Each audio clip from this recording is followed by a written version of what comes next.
Hi beautiful subscribers అందరూ ఎలా ఉన్నారు? నేనైతే ఊరొచ్చాననమాట. ఏంటి ఎక్కడికి నడుచుకొని వెళ్ళిపోతున్నాను అనుకుంటున్నారా? ఊరొస్తే ఒక దగ్గర కాలు ఆగవనమాట. చాలా సంవత్సరాలకి రథసప్తమికి అయితే ఊర్లో ఉన్నాను. అందుకనే బారువా బీచ్కి అయితే వెళ్తున్నాం అనమాట. బారువా బీచ్ లో మార్నింగే పూజలు పునస్కారాలు అన్ని చేసేసారు.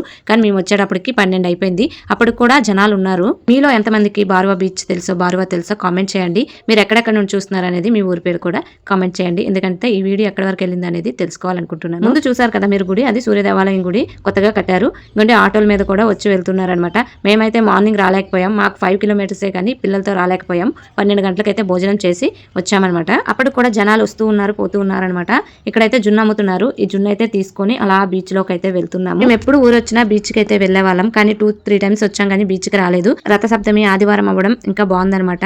బీచ్ లో జనాలు లేనట్టే ఉన్నారు కానీ జనాలు అయితే బాగా ఉన్నారు. 12 గంటలకు కాబట్టి ఇంకా ఈవినింగ్ అయితే బాగా ఉంటారనమాట. ఇంకా అందరం కలిసిన తర్వాత మామూలుగా ఉండదు కదా. అందులో ఫ్రీ బస్ కదా, మా ఫ్యామిలీ మొత్తం వచ్చేసామన్నమాట. మా చెల్లి, మా వదిన, వాళ్ళ పిల్లలు, మా పిల్లలు అందరం వచ్చేసామన్నమాట. బీచ్ లో చాలా బాగా ఎంజాయ్ చేసాం. చాలా రోజులకి మేము ఒక్క ఫ్యామిలీ వచ్చేవాళ్ళం. ఈసారి అందరం కలిసి వచ్చామన్నమాట. చాలా బాగా ఎంజాయ్ చేసాం. మీరు కూడా చూసేయండి. మీరు ఈ రథసప్తమికి ఏం చేశారనేది కామెంట్ చేయండి. బీచ్ లో పూజలు ఇవన్నీ చేశారన్నాను కదా. 70,000 మంది వచ్చారంట. చాలా ఎక్కువ జనాలు వచ్చారంట. కానీ మేము మార్నింగ్ రాలేకపోయాం. కానీ మధ్యాహ్నం అయినా సరే మంచిగా ఎంజాయ్ చేసాం. చూడండి మా పిల్లలు మేము ఎలా గెంతుతున్నామో చాలా రోజులకి కదా, అందుకనేసి చాలా హ్యాపీగా ఉంది. అలలు అలా తాకుతూ ఉంటే ఎంత హాయిగా ఉందో. నేనైతే మంచిగా ఎంజాయ్ చేశాను. ఫొటోస్, పిక్స్, వీడియోస్ కూడా తీసుకున్నాం అనమాట.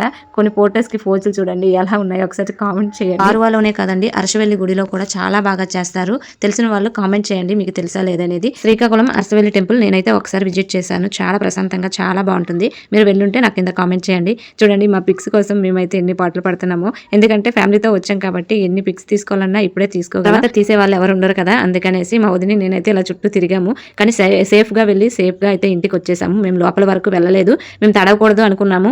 కాకపోతే నేను ఎక్కువగా తడిసిపోయాను అనమాట. కూర్చోండి వాటర్ మొత్తం నా ఒడిలోకి వచ్చేసింది. నేనైతే ఇక్కడ ఇల్లు కడుతున్నాను అనమాట. మేమైతే చిన్నప్పుడు ఇలా బీచ్కి వస్తే మేము ఇలానే ఇల్లు కట్టేవాళ్ళం. ఇల్లు కట్టేసి దానికి మంచి డెకరేషన్ చేసేవాళ్ళం. గార్డెన్ ఇవన్నీ మీరు ఎప్పుడైనా ఇలా చేశారా చెప్పండి. మేమైతే ఇలానే చేసేవాళ్ళం చిన్నప్పుడు. ఏ కదండి, చిన్నప్పుడు చాలా జ్ఞాపకాలు అయితే ఉన్నాయి. బీచ్కి వస్తే ఇలాంటివన్నీ ఎక్కువగా పేర్లు ఇవన్నీ రాసేవాళ్ళం అనమాట. ఇక ఫైనల్ గా అయితే ఇల్లు కట్టేశాను. అది మొత్తం కూలిపోయింది కూడా. మేమైతే బయలుదేరిపోతున్నాం. టైం 2:30 ఇలా అయిపోతుంది. ఇంకా మేము ఇంటికి వెళ్ళేటప్పుడు టైం అయిపోతుంది అనేసి మేమైతే ఇక్కడ నుండి బయలుదేరిపోయాం. ఊర్లో ఉండడం వల్ల రథసప్తమికి అయితే మంచిగా ఎంజాయ్ చేసామన్నమాట. ఫైనల్ గా సేఫ్ గా వచ్చి సేఫ్ గా ఇంటికి వెళ్ళిపోతున్నాం. మేమైతే వెళ్ళిపోతున్నాం. మీరు వెళ్తూ మా వీడియోని ఒక లైక్ చేయండి, ఛానల్ సబ్స్క్రైబ్ చేసుకోండి. Thank for watching. బాయ్.